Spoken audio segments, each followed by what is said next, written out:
Ya. Assalamualaikum Pak Samsul Arifin. Waalaikumsalam warahmatullahi wabarakatuh. Lama Pak nggak ketemu. Ustaz, gimana kabarnya? Baik, sehat-sehat Pak. Ketemunya di FB. Alhamdulillah, rabbil alamin. Dokter Mas Ustaz juga Samsul, sehat ya, Pak? Ya. sehat. Ya. Dokter Samsul Arifin ini adalah dosen ITS. Beliau ini di ITS ini kalau nggak salah dulu membidangi di P3AI. Iya. Apa itu bidangnya? Kalau nggak salah tentang bagaimana mengajar yang bagus, bagaimana dosen itu supaya memiliki cara mengajar yang bagus. Kemudian setelah di ITS, beliau banyak ditugaskan di Dikti. Mungkin nanti dijelaskan sendiri di Dikti itu tugasnya apa saja untuk mendidik, untuk memberikan wawasan tentang kurikulum, tentang macam-macam, baik universitas maupun politeknik. Pak Samsul, boleh diceritakan Pak Samsul kiprah jenengan apa kegiatan jenengan tentang kurikulum itu seperti apa semenjak mulai di ITS sampai di Dikti dulu. Silakan Pak. Iya. Terima kasih Pak Istas. Ya. Saya dulu memang dosen ITS. Ya, sekarang juga dosen ITS sampai sekarang. Ya. Sampai sekarang.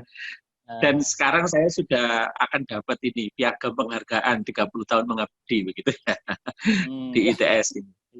Dan saya dulu pernah ditugaskan oleh Pak Rektor ITS itu di satu kantor kecil begitu kantornya yang namanya Pusat Pengembangan Pendidikan. Ya kalau istilahnya orang IKIP itu IKIP-nya ITS. Ya, IKIP-nya ITS.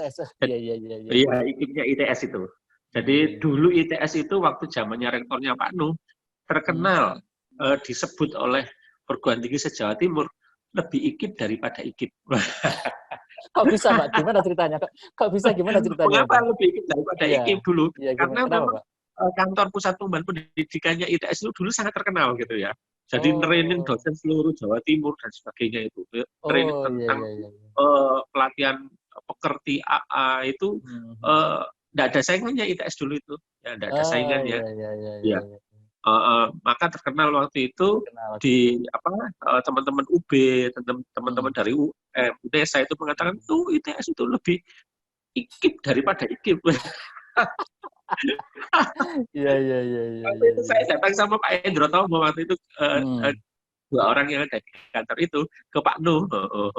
Pak Nuh itu loh kita disebut sebagai IKIP lebih IKIP daripada IKIP katanya Pak Nuh apa bilangnya. Oh wes genjot ae pisan. Dulu tidak hanya bidang teknologi, ben ae genjot. Nah, itu ceritanya. Saya di kantor itu Pak Istas selama 16 tahun, Pak Istas. Berapa tahun? Iya. 16 tahun saya di kantor itu. Jadi 4 tahun, 1 periode direktor itu sebagai pengembang media pembelajaran. Itu waktu zamannya rektornya Pak Nuh. Yang kemudian periode berikutnya, 4 tahun berikutnya, saya sebagai sekretaris P3I. Dan periode berikutnya, 2 periode, 4 tahun, saya sebagai ketua P3I. Wah, sekarang malah mengurusi masalah kurikulum Pak ya di pusat ya Pak ya. Mungkin bisa dijelaskan Pak bagaimana ceritanya itu Pak. Sejak tahun 2004 saya sudah di Dikti ya waktu itu di Direktorat Akademik ditugaskan oleh ITS untuk membantu di tim kurikulum Dikti waktu itu ya di tim kurikulum Dikti. Kita keliling seluruh Indonesia ditugaskan oleh Dikti itu. Iya, jadi ya alhamdulillah Pak, itu ya saya waktu itu tidak pernah ditugaskan ITS naik pesawat itu Pak. Tapi Dikti sudah ditugaskan saya naik pesawat. saya lihat Facebooknya jenengan kemana-mana itu untuk ngajari buat kurikulum ini. Iya, jadi saya itu berdoa sama Allah itu, ya Allah masa jadi dosen itu tidak pernah naik pesawat ini ya Allah. Di tugaskan ITS kok UGM itu naik darat terus karena golongan 3 apa gitu ya. Berdoanya supaya bisa naik pesawat waktu itu Pak Istas gitu ya. Alhamdulillah di Dikti itu terus ditugaskan ke seluruh Indonesia naik pesawat Pak. Sekarang setiap kali ditugaskan dalam hal apa Pak? Untuk membantu apa Pak? Ditugaskan dalam hal apa Pak? Ya, jadi di Dikti itu kan ada tim kurikulum, ya, ada tim kurikulum terdiri dari beberapa orang yang dari beberapa perguruan tinggi begitu. Nah, pada saat itu kita ditugaskan oleh Dikti satu tugasnya apa? Mengembangkan panduan-panduan tentang kurikulum, tentang pembelajaran. Jadi Bapak Ibu itu yang sekarang ada di perguruan tinggi kalau membaca buku panduan kurikulum dari Dikti, di situ pasti ada nama saya. Silakan di situ. Iya. Nah, Yaitu sekarang pengembangan panduan pengembangan kurikulum 4.0. Nah, cari di halaman penulis. Iya. Baik Pak, ini ngomong-ngomong kita masuk topik utama Pak ya, masuk topik utama karena ini durasinya sedikit. Nah, Iya. tentang kurikulum Pak, kurikulum di era kampus Merdeka ini Pak Mas Menteri ini kan ngomong kampus Merdeka, di mana di kampus Merdeka itu ada 4 poin, tapi 2 yang poin yang penting adalah mahasiswa harus magang di industri yang pertama, yang kedua mahasiswa boleh mengambil mata kuliah di prodi yang lain. Nah, terus nanti sebuah prodi itu pasti harus mengubah kurikulumnya untuk menyesuaikan kampus Merdeka ini kan Pak. Itu masih satu problem. Nah, problem kedua ini Pak, era COVID ini memaksa semua dosen online. Nah, masalahnya ketika ternyata yang memberikan ilmu itu tidak hanya dosen Pak. Instansi-instansi itu ngadain webinar, kementerian ngadain webinar, perusahaan ngadain webinar, semua ngadain webinar lah. Jangan-jangan nanti ada aturan bahwa untuk ikut mata kuliah ini cukup ikut webinarnya Pak ini di kementerian ini aja. Itulah berarti wah gimana nih kurikulum yang ini kok tidak harus ke dosennya ini ikut webinarnya, kok malah ikut webinarnya orang lain. Nah, itu bagaimana Pak kira-kira ke depan nilai kurikulum seperti itu bagaimana dengan adanya fenomena seperti ini Pak? Ya, katanya orang sekarang itu kan istilahnya new normal ya. Ada istilah new normal. Normal yang sekarang baru. Normal yang baru untuk kurikulum bagaimana Pak? Iya. Padahal kalau katanya orang Surabaya itu normal tidak normal itu. Iya.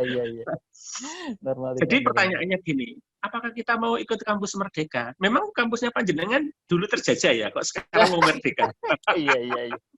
Kan pemerintah ngomongnya kampus Merdeka, ngasih namanya kampus Merdeka. Iya. Jadi Mas Menteri ini mengeluarkan 2 paket, yaitu yang pertama adalah paket Merdeka Belajar, dulu untuk setelah Didasmen, dasar menengah, yang dulu itu UN ditiadakan, evaluasi di dasar menengah, terus RTP ditiadakan itu. Lalu beberapa bulan berikutnya mengeluarkan paket yang kedua, yaitu kampus Merdeka istilahnya. Nah, keduanya digabung menjadi Merdeka Belajar, Kampus Merdeka. Nah, di program Kampus Merdeka untuk perguruan tinggi itu ada 3 mode, ya. 1 semester itu mahasiswa bisa mengambil mata kuliah ya di luar prodinya tapi masih di dalam kampusnya.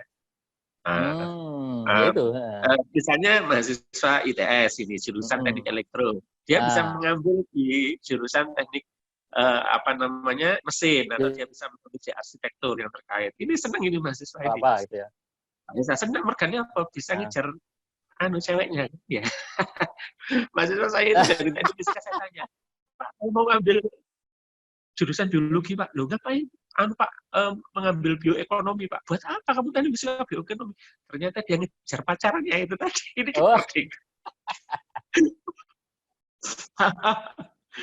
Nah, ternyata dia mengambil mata kuliah bioekonomi itu karena dia membantu orang tuanya. Orang tuanya kebetulan punya 3 pabrik yang mengolah kayu menjadi setengah jadi. Nah, di situ membina petani yang nanam pohon sengon. Nah, dia perlu ilmu tentang bioekonomi untuk memberdayakan itu. Padahal dia mahasiswa teknik fisika. Nah, itu kan dari sisi itu kan menarik. Yang pertama. Yang kedua, 2 semester ini. 2 semester ini maksimum mahasiswa bisa mengambil 3 macam. Pertama, mengambil mata kuliah di prodi yang sama di perguruan tinggi yang berbeda. Misalnya teknik elektro ITS mengambil mata kuliah di teknik elektro di UI di ITB. Ya, bisa begitu kan? Lalu pilihan yang kedua mengambil prodi yang berbeda tapi di luar ITS, di luar perguruan tingginya. Jadi mahasiswa arsitektur ITS ngambil dia misalnya teknik sipil di UI misalnya, ya seperti itu. Atau opsi yang ketiga, itu adalah belajar di luar kampus, yaitu magang, pertukaran pelajar di situ ya. Terus kemudian ikut pelatihan militer, mengajar di daerah terpencil. Nah, seperti itu. Tapi itu semuanya diatur oleh peraturan pemerintah yang disebut dengan Standar Nasional Pendidikan Tinggi, Permendikbud nomor 3 tahun 2020, itu adalah opsi. Ya, kalau mahasiswa memilih, tapi kalau tidak milih ya tidak apa-apa, normal-normal saja. Apakah kurikulum perlu dirubah? Tidak. Selama kurikulum sebelumnya sudah sesuai dengan Standar Nasional Pendidikan, maka kampus Merdeka ini tidak perlu merubah kurikulum. Hanya pelaksanaannya aja perguruan tinggi harus memfasilitasi, gitu ya. Harus memfasilitasi. Berarti tidak perlu merubah kurikulum ya, Pak? Dokumen loh ya. Asalkan kurikulumnya sudah sesuai dengan Standar Nasional Pendidikan Tinggi. Ya.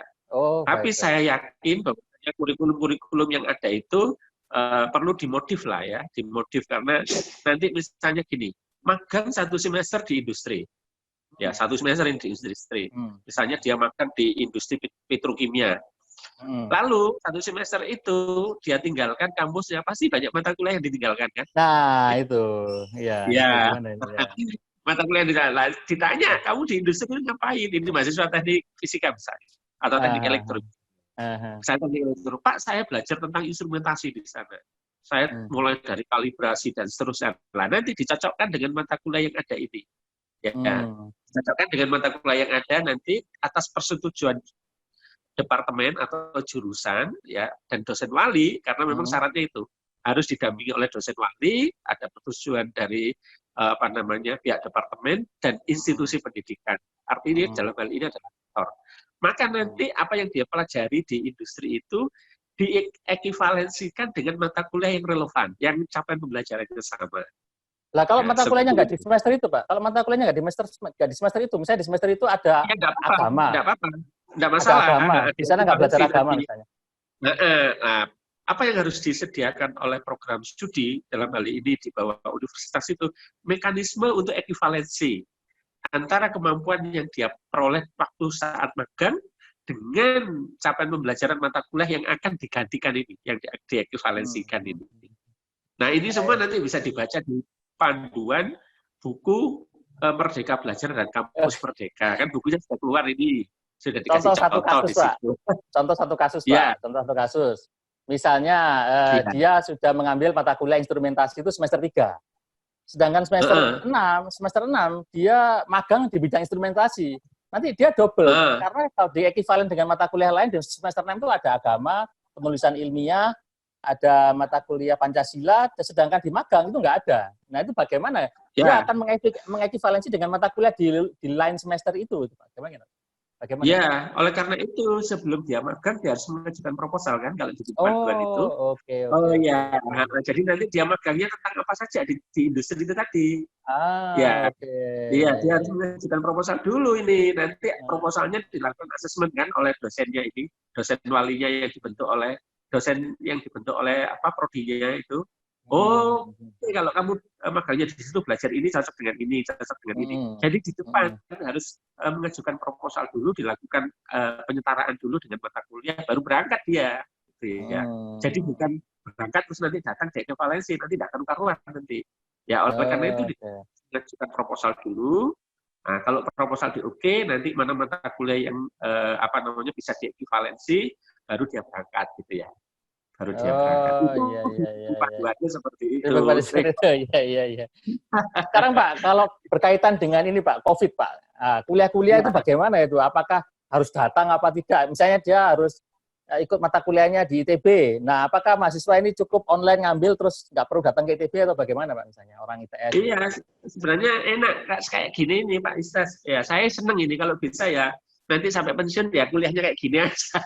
Itu tidak ada pengaruh ke kurikulum, Pak? Tidak ada pengaruh ke perubahan kurikulum semester mata kuliah ini diatur di semester berapa atau tetap S sarjana itu 144 SKS tetap di 8 semester? Apakah tidak ada perubahan?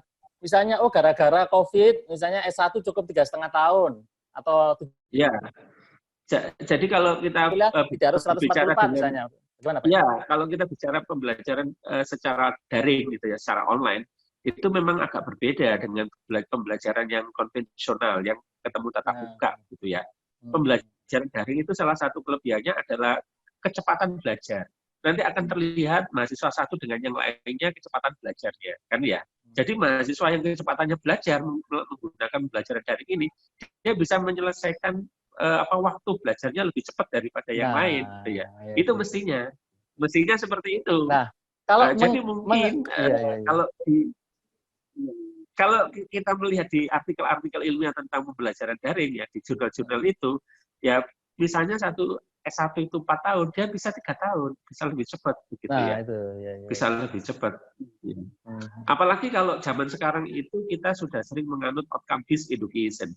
Ya, pendidikan berbasis pada outcome. Yang penting adalah kemampuan itu yang menjadi titik berat penilaian. Ya, bukan waktu belajar saja gitu ya.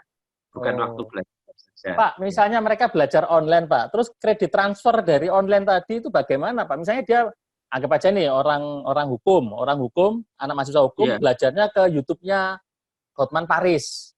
Terus dia merasa saya tahu hukum, Pak. Bagaimana mengkonversi lama dia belajar di YouTube-nya Hotman Paris ke mata kuliahnya dia itu, apakah nggak ada skenario seperti itu, Pak, nantinya, Pak?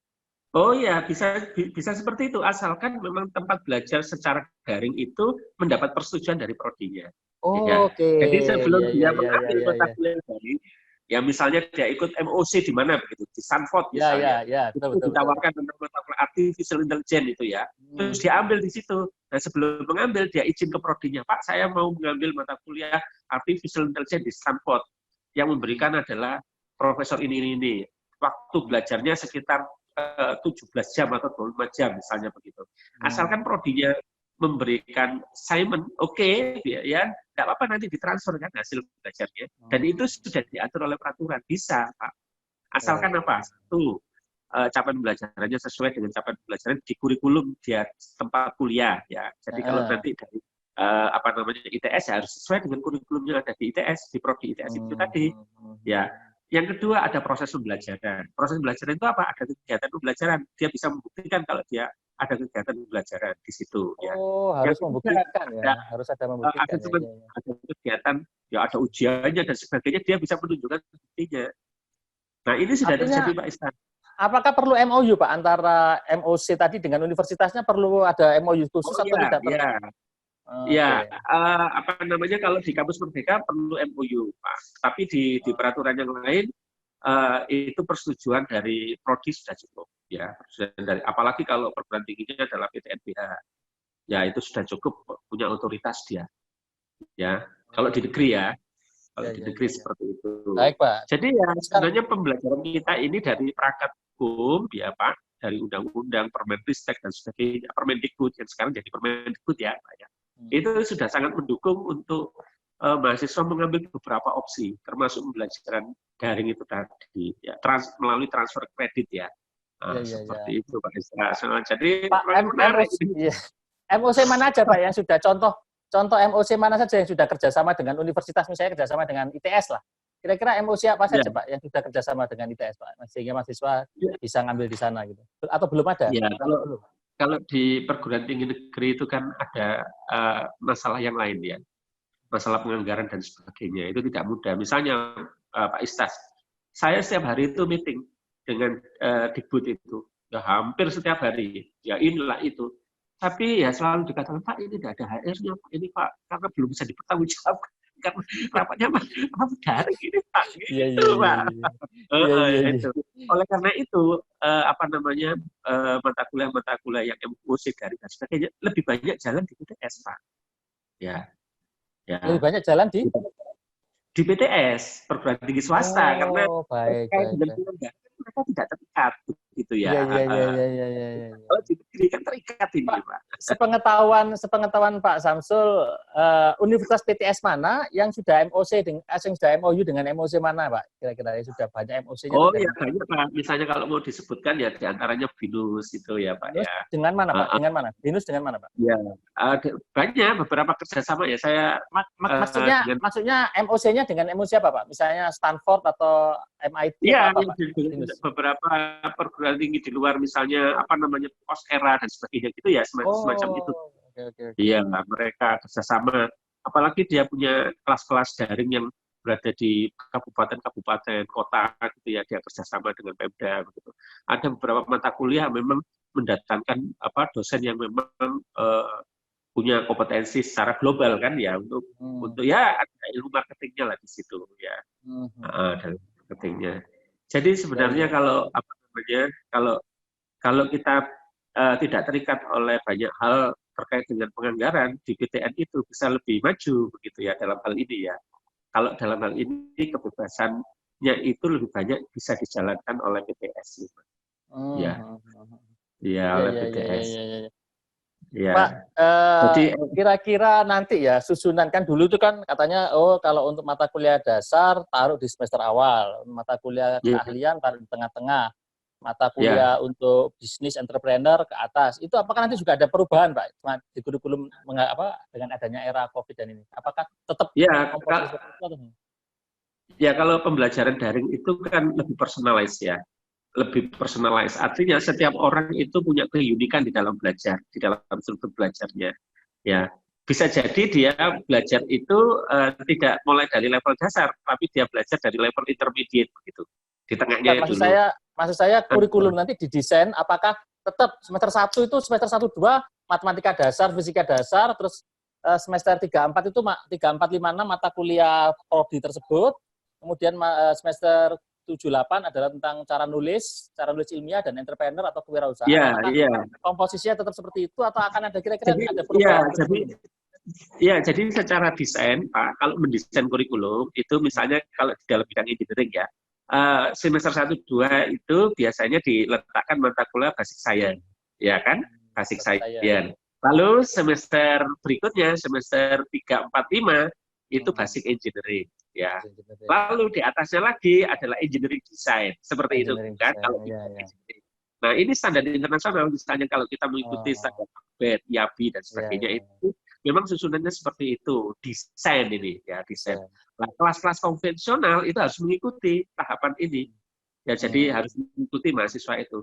Tetapi kalau bicara tentang kuliah daring ya, karena kuliah daring itu adalah kuliah yang lebih personalized, bisa saja dia tidak bisa dia ambil mata kuliah yang di atas begini dalam implementasinya ya, asalkan dia prior knowledge-nya itu sudah bisa memenuhi. Jadi dia sudah tidak perlu ambil fisika dasar dulu, dia ambil di atasnya dulu, karena dia sudah bisa mengikuti mata kuliah di atasnya ini. Nah, itu kalau daring ya misalnya. Ya. Nah, kalau konvensional ya ada mata kuliah prasyarat kan, syarat ini. Iya, harus diambil gitu. Ya. Berarti artinya tetap ya Pak, kurikulum tidak ada perubahan ya Pak, kurikulum tetap susunan seperti itu, tapi boleh ngambil mana duluan gitu ya? Ya, jadi kurikulum itu kan ada 3 macam. Jadi kurikulum yang bersifat formal itu adalah kurikulum dalam hasil desain dokumen, itu kurikulum formal. Lalu yang kedua adalah kurikulum perception kurikulum yang dipersepsi oleh dosen dan mahasiswa.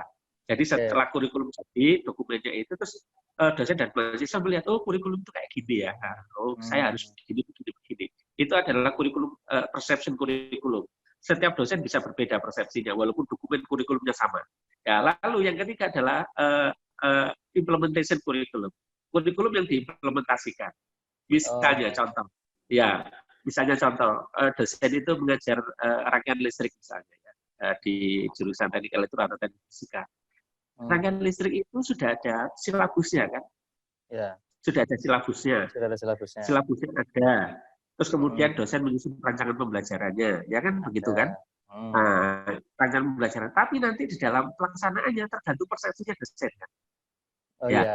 Bisa saja dosen ngajarnya itu tidak cocok dengan ini. Nah, itu namanya actual curriculum. Actual curriculum. Actual curriculum. Oleh karena itu, biasanya antara formal curriculum, perception, dan actual curriculum dalam implementasinya itu drop gini, Pak Istas. Jadi selalu menurun gini. Ya. Nah, kementerian mendorong, maka setiap universitas harus punya gugus penjaminan mutu agar implementasinya cocok dengan desainnya, kan gitu. Iya. Nah, jadi gugus penjaminan mutu itu akan menjaga PDCA-nya, plan do check and action-nya itu supaya tidak drop ke bawah gitu. Ya. Drop ke bawah. Karena pada saat actual kurikulum itu dosen bisa macam-macam ngajarnya itu. Ada yang datang itu live saja gitu ngajar bla bla bla bla bla gitu kan ya. Gitu ya. Tapi ada dosen sesuai dengan silabus, sesuai ini dia betul-betul taktil gitu mengajarkannya. Nggak masalah Pak, itu nggak masalah berarti Pak, itu hanya cara mengajar ya, nggak masalah. Oleh karena itu penjaminan mutu itu akan menjamin bahwasanya pelaksanaan pembelajaran atau actual kurikulum itu supaya cocok dengan desainnya, Pak Istas. Kalau di ITS itu kan setiap tahun diaudit itu, Pak Istas. Iya kan? Iya, diaudit ke prodi-prodi, datang itu apa namanya tim auditnya itu dari kantor itu. Apakah pembelajarannya ini sesuai dengan apa yang sudah direncanakan di kurikulum? Kalau enggak nanti temuan. Nah, temuan ini nanti buat Pak Rektor sebagai program untuk pengembangan kualitas. Kan gitu, Pak Istas. Berarti berarti universitas baik PTS maupun PTN nggak perlu merubah kurikulumnya, Pak ya, nggak perlu redesign ya dengan adanya COVID. Iya, dengan catatan loh ya Pak ya Istas ya, dengan catatan kalau kurikulumnya memang sudah comply dengan standar nasional pendidikan tinggi. Hanya caranya saja gitu ya. Iya, cuman memang nanti pelaksanaan Kampus Merdeka itu ada tambahan-tambahan fitur. Nah, ini istilah saya. Tambahan fitur pada saat mahasiswa nanti mengambil opsi Kampus Merdeka gitu ya. Oh, baik. Jadi mata kuliah dan sebagainya enggak usah dirombak, sudah sudah fix ya. Oh, iya. Kan itu ada benar-benar. Itu di netizen tuh ada bilang gini. Walah Pak, melajari mata kuliah prodi sendiri aja itu loh masih belum epek-epek, bahasa Jawanya masih belum paham. Kok malah disuruh belajar ke prodi yang lain, itu bagaimana nanti lulusannya itu lulusan dua prodi atau bagaimana ilmunya gitu loh maksudnya. Iya, itu kan Pak, apa namanya satu sisi. Ada sisi yang lain loh, aku itu melok kuliah dosen itu gak ngerti-ngerti, tapi belajar kok lu ngerti kan. Enggak, maksudnya begini Pak, misalnya gini, ada dia masuk elektro, kemudian uang elektro dia nggak berapa paham, aliran listrik nggak paham, ini masih nggak berapa, istilahnya belum punya ilmu keelektroan, kok mengambil arsitek malah di semester akhirnya malah ngambil arsitek itu kan nanti bagaimana lulusan keahlian, apakah seorang elektro nanti dikasih ijazahnya itu bener nggak ini elektro atau setengah-setengah ini, nah itu gimana Pak menurut Iya. Ya, oleh karena itu di dalam permen itu dikatakan bahwasanya dalam menjalankan Kampus Merdeka itu harus didampingi oleh dosen. Nah, dosenlah yang nanti mengukur apakah nanti mahasiswa itu kalau ambil di prodi yang berbeda tadi, ya seperti yang saya ceritakan mahasiswa saya di prodi itu, memang ada kaitannya dengan ilmu yang dia pelajari di teknik elektro. Ya semuanya harus ada di kontrolnya dosen. Bukan semuanya mahasiswa. Dosen wali Pak, kayak perwalian gitu Pak ya, kayak perwalian gitu ya, dosen wali, kayak perwalian ya. Kalau kitanya nanti ngawur, gladra gitu ya, misalnya teknik elektro kok mau ngambil gamelan gitu ya. Boleh, karena nanti bisa dikembangkan untuk membuat gamelan elektrik kan. Iya. Ada profesornya di teknik elektrik. Iya kan? Profesor gamelan. Profesor gamelan. Iya, Pak. Ya, Prof Yoyon itu. Iya. Nah, iya kan. Boleh. Berarti nggak masalah. Jadi semuanya ya. Di bawah kendalinya dosen. Dosen, ya Pak. Program studi, nanti kalau level paling atas adalah rektor. Gitu ya.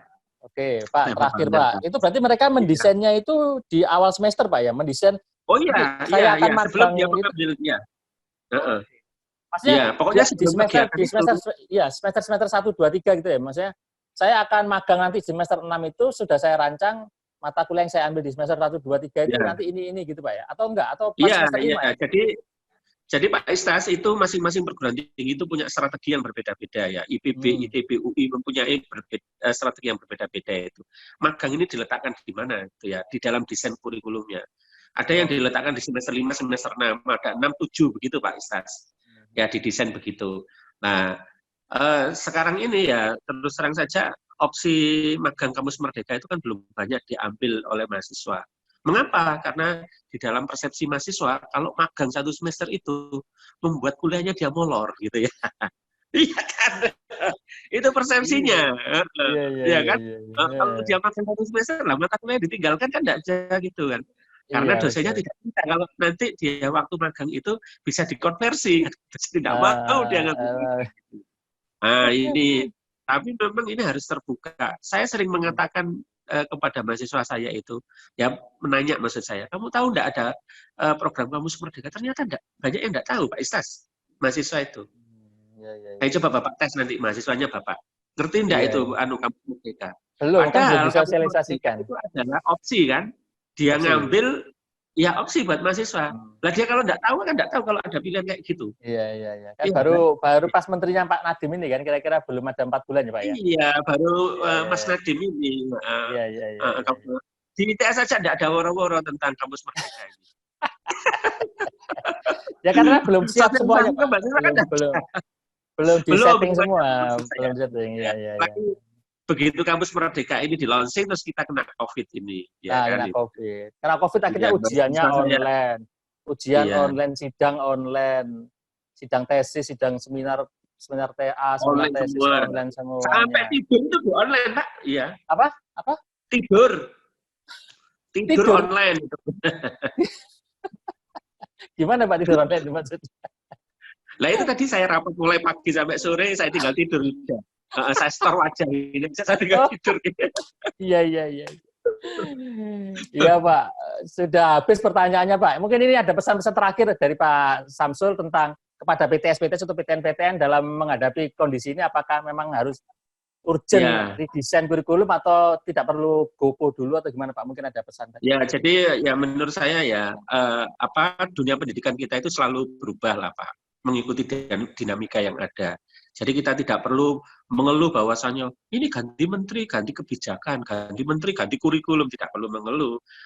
Kita itu mengatakan bahwasannya kurikulum kita itu sudah setiap 5 tahun sekali itu kita rubah ya, kita evaluasi loh. Iya, itu 5 tahun sih lumayan itu. Coba dilihat negara-negara maju di Singapura itu tidak 5 tahun sekali, setiap tahun kurikulumnya ditinjau. Mengapa? Karena ya mereka bisa berdiri karena dibiayai oleh stakeholder, oleh industri, dunia usaha, maka setiap tahun dia melakukan perubahan sesuai dengan tuntutan stakeholder. Ya, nah kalau di Indonesia ini perubahan kurikulum kan agak panjang, 4-5 tahun. Mereka itu hampir setiap tahun itu berubah kurikulumnya, karena memang tuntutan pasar ya untuk prodi tertentu ya, misalnya prodi informatika, ekonomi, hukum dan sebagainya. Ya. Kalau kita kan dipukul rata semuanya itu 4 tahun, 5 tahun itu. Yang kedua ya nyantai saja lah, ya nyantai. Nggak usah terlalu tegang lah terhadap perubahan. Baik Pak Sai. Saya ingat pesannya Pak Nu itu bilang dunia pendidikan itu tidak kekurangan masalah, gitu ya. Banyak kan pesannya gitu. Artinya banyak masalah maksudnya ya, tidak kekurangan masalah itu banyak masalah ya. Banyak masalah. Baik. Masalah itu sendiri, tapi sekaligus itu adalah challenge buat kita semua. Ya, challenge buat kita semua untuk terus beraktivitas, begitu Pak Istas. Iya. Baik Pak Samsul. Muda terus gitu kan. Iya. Dan masih muda. Baik Pak Samsul, sudah habis pertanyaannya. Terima kasih banyak atas waktunya. Terima kasih juga atas ilmu dan wawasannya. Semoga video ini bermanfaat untuk yang melihat. Saya ucapkan selamat melanjutkan aktivitas. Saya ucapkan selamat melanjutkan aktivitas. Terima kasih Pak. Assalamualaikum. Sama-sama Pak Isa. Assalamualaikum warahmatullahi wabarakatuh. Waalaikumsalam. Ya.